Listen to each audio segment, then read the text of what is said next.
Assalamualaikum warahmatullahi wabarakatuh. Selamat pagi. Hari ini Kamis tanggal 28 Mei 2020. Sudah Idul Fitri yang keberapa ini ya? Yang kelima ya. Uh, Rasanya seperti sudah normal kembali ya. Di jalan-jalan sudah banyak masyarakat yang berlalu lalang ya, seperti halnya sebelum PSBB keadaannya. uh, Banyak motor, banyak mobil, banyak orang jalan kaki. Pokoknya seperti normal kembali ya. Dan saya harapkan perusahaan, bisnis, ekonomi, perdagangan lancar kembali ya, seperti semula, seperti sedia kala, dan kita tetap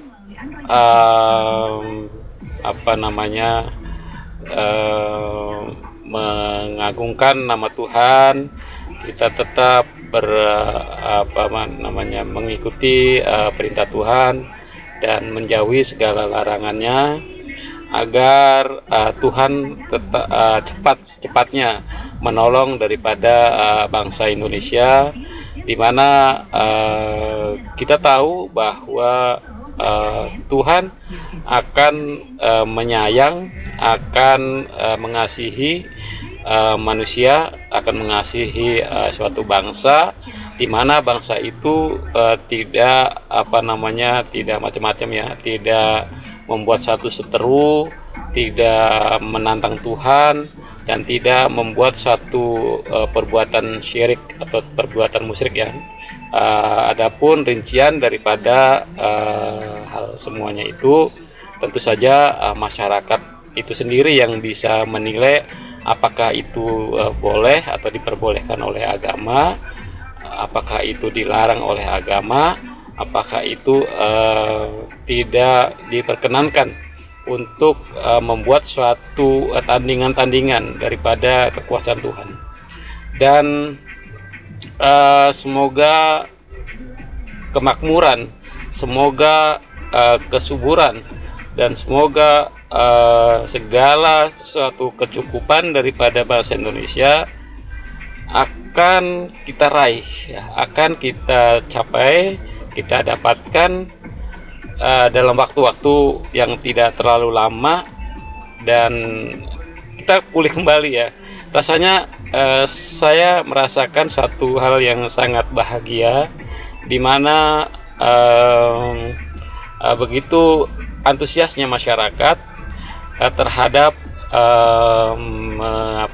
mengatasi segala problema, segala permasalahan yang ada dengan secepatnya ya. Artinya manusia, terutama bangsa Indonesia, cepat tanggap terhadap segala kemungkinan yang terjadi, yang telah terjadi, dan yang akan terjadi. Artinya ada suatu antisipasi dari masyarakat terhadap apa yang terjadi.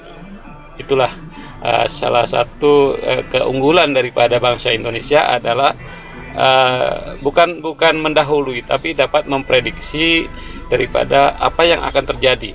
Nah, inilah salah satu hal yang paling kita sangat kagumi ya.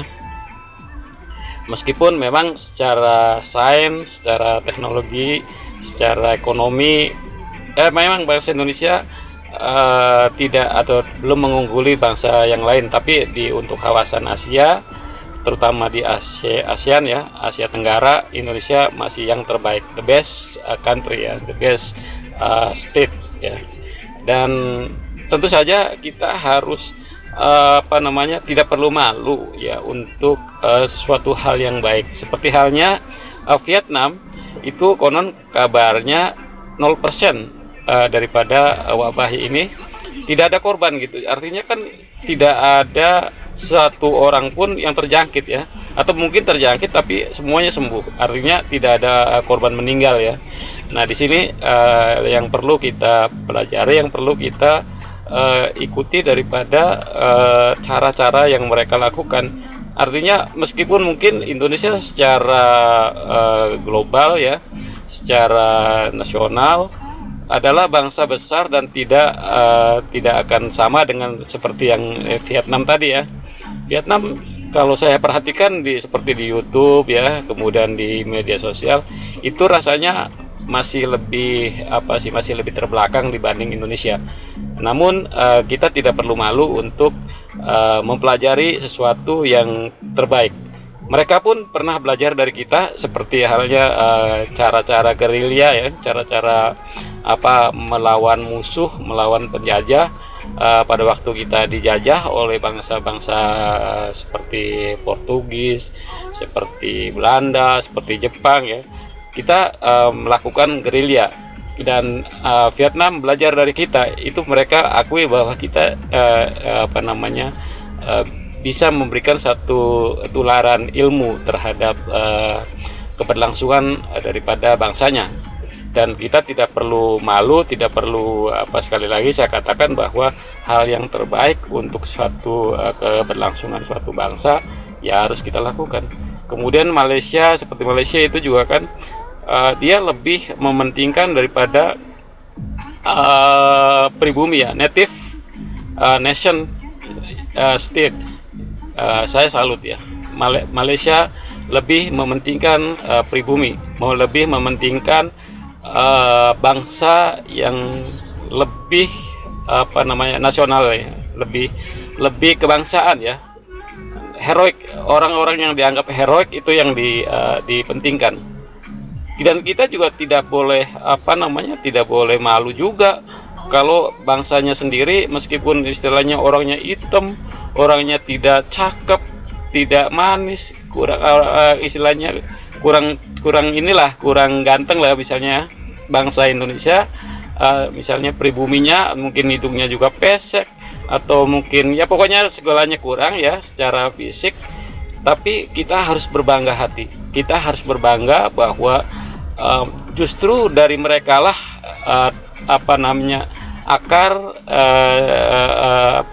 kecintaan terhadap bangsa. Mereka lah sebagai heroik bangsa. Jadi tidak perlu malu, lebih baik itu yang gantengan, itu yang cakepan, itu yang putihan, tapi justru mereka tidak nasionalis, tidak kurang rasa kebangsaannya.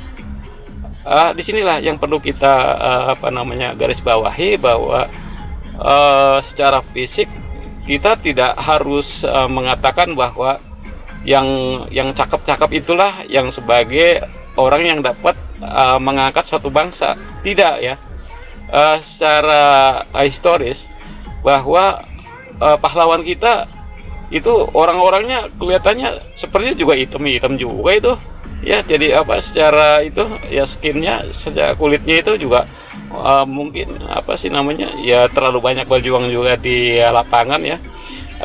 Saya lihat juga itu tidak putih ya, tidak bening ya.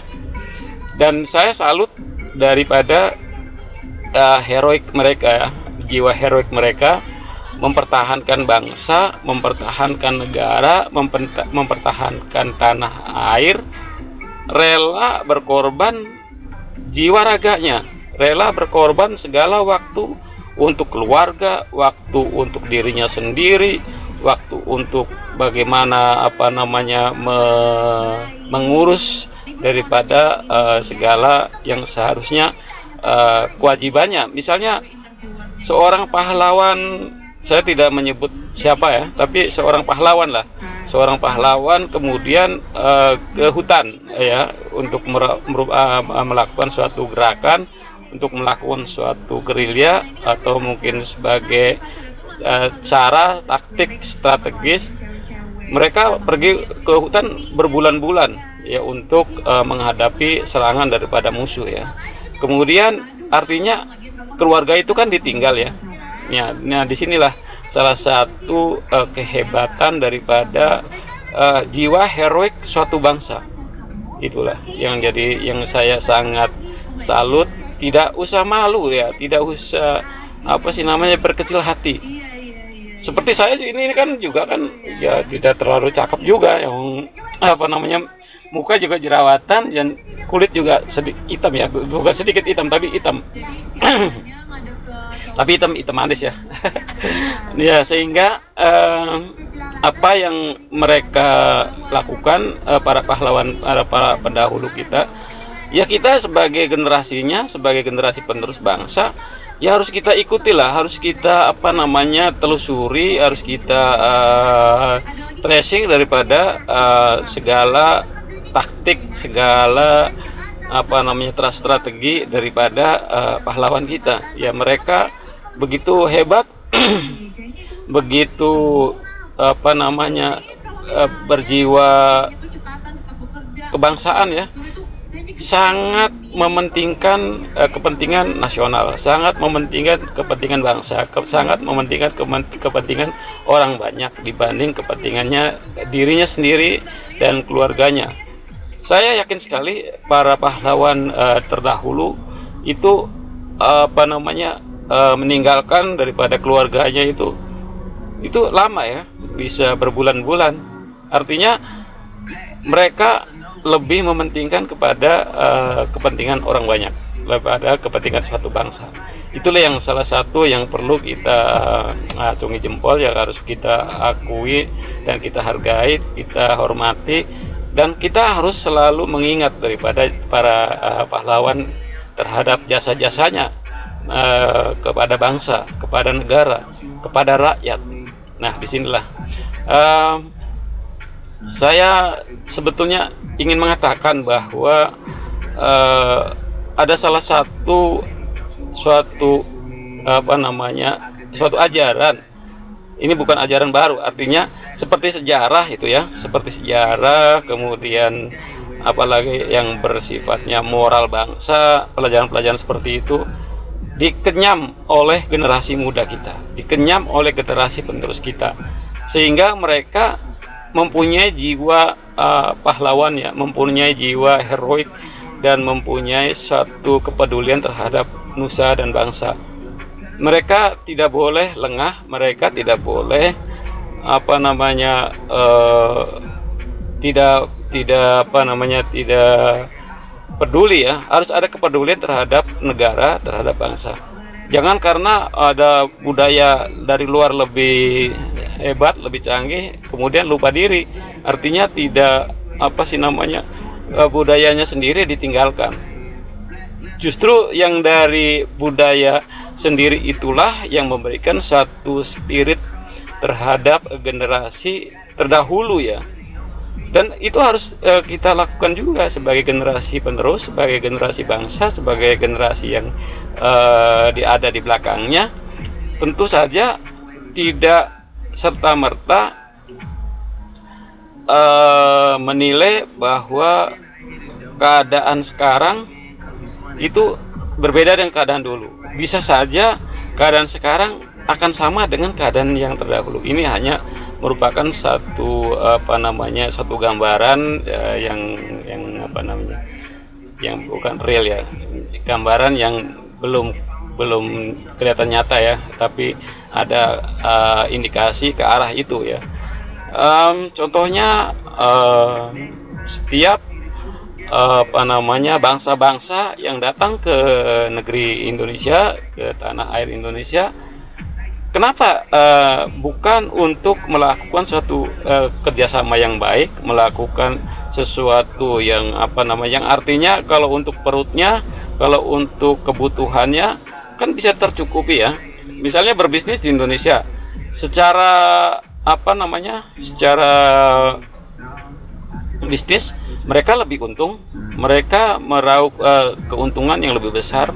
Bahkan tenaga kerja di Indonesia, tenaga kerja di negeri ini itu tidak sama bayarannya dengan tenaga kerja yang mereka lakukan di sini. Artinya misalnya keadaan sama-sama manajer ya, mungkin kalau perusahaan itu multinasional bisa saja gaji bisa sama ya. Tapi kalau perusahaan itu bersifatnya pribadi, bukan pribadi, artinya bersifatnya perorangan, mungkin manajer yang mereka punyai, manajer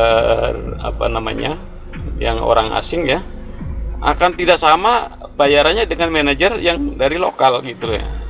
Seperti itu ya contohnya ya. Jadi artinya secara bisnis mereka untung, secara apa namanya, secara pekerjaan mereka untung juga, atau secara remunerasinya mereka untung juga. Nah seperti itu. Nah dengan demikian bangsa-bangsa di luar itu seharusnya juga peduli gitu loh. Jadi kalau dia datang ke Indonesia, datang ke negeri ini, ya sebagaimana tujuannya semula. Tujuannya semula apa? Berbisnis, ya berbisnis lah. Jangan tujuannya berbisnis begitu sampai di sini, yang lain-lain ya melakukan intelijen, melakukan apa dan sebagainya ya, yang dapat merugikan bangsa ini. Nah disitulah salah satu suatu gambaran yang saat ini sebetulnya kita telah apa namanya, telah dirugikan oleh beberapa kerjasama ini dan itu proyek itu banyak sekali tidak perlu diberikan contohnya ya, seperti misalnya yang tambang itu ya, kemudian apalagi dan sebagainya itu kita memang nerimo ya, orang Indonesia bersifat nerimo, tapi tidak harus orang nerimo kemudian apapun yang mereka lakukan seenaknya begitu, tidak bisa begitu loh ya. Jadi artinya ada batasan-batasan, ada ketentuan-ketentuan yang tidak bisa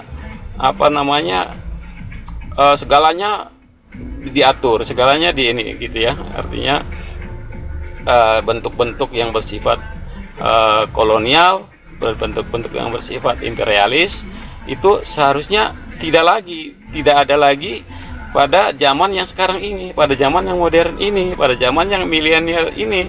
Jadi kalau memang kerjasama perdagangan ya perdagangan lah, kerjasama apa lagi, misalnya kerjasama telekomunikasi ya kerjasama telekomunikasi lah, mungkin teknologinya, mungkin sainsnya, mungkin penelitiannya dan sebagainya.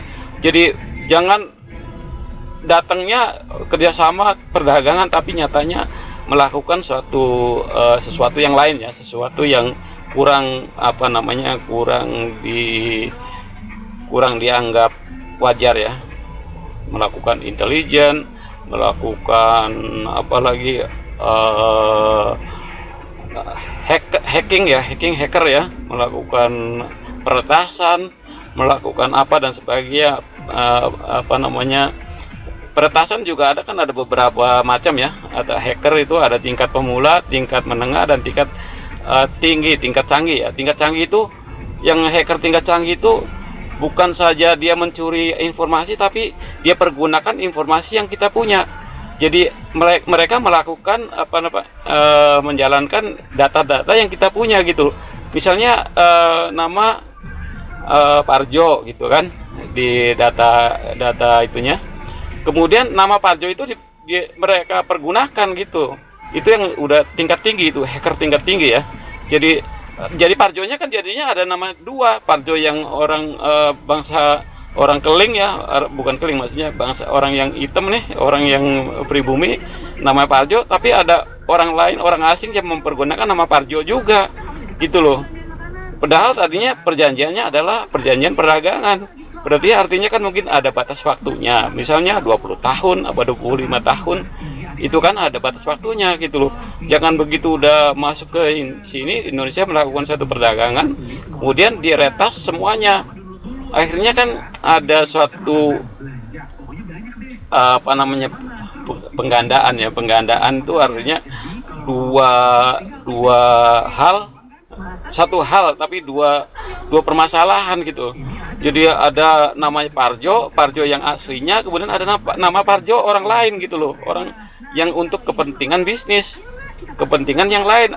Karena waktunya sudah lama, sudah bertahun-tahun, berpuluh tahun, akhirnya itu tadi. Jadi artinya ada nama Parjo, mungkin tadinya Parjo orang mana, orang di Jawa, kemudian dipergunakan nama Parjo orang luar gitu. Artinya secara ini mereka meminta haknya sebagai parjo yang beneran gitu loh ya. Jadi artinya inilah sesuatu yang seharusnya yang kita kita awasi ya. Itu sebetulnya bukan tugas negara juga, itu tugas masyarakat juga. Itu tugas, selain tugas imigrasi, tugas polisi, juga itu tugas masyarakat. Kalau sesuatu yang bersifat janggal, saya kira itu harus segera ditangani dan segera diselesaikan. Namun sekarang konon katanya banyak KTP yang orang-orangnya matanya sipit ya, kemudian bahasanya juga tidak ngerti bahasa Indonesia, tidak ngerti bahasa Jawa, tapi pakai nama-nama Jawa, pakai nama-nama orang Ambon dan sebagainya. Itulah yang sekarang sedang sedang gencar ya, yaitu TKA Cina, itu WNA Cina, tapi menjadi WNI. Dan nama itu misalnya nama siapa? Tulkiyem misalnya. Nama Tulkiyem sampai 10 orang nama Tulkiyem. Tulkiyem semua namanya seperti itu. Nah, inilah salah satu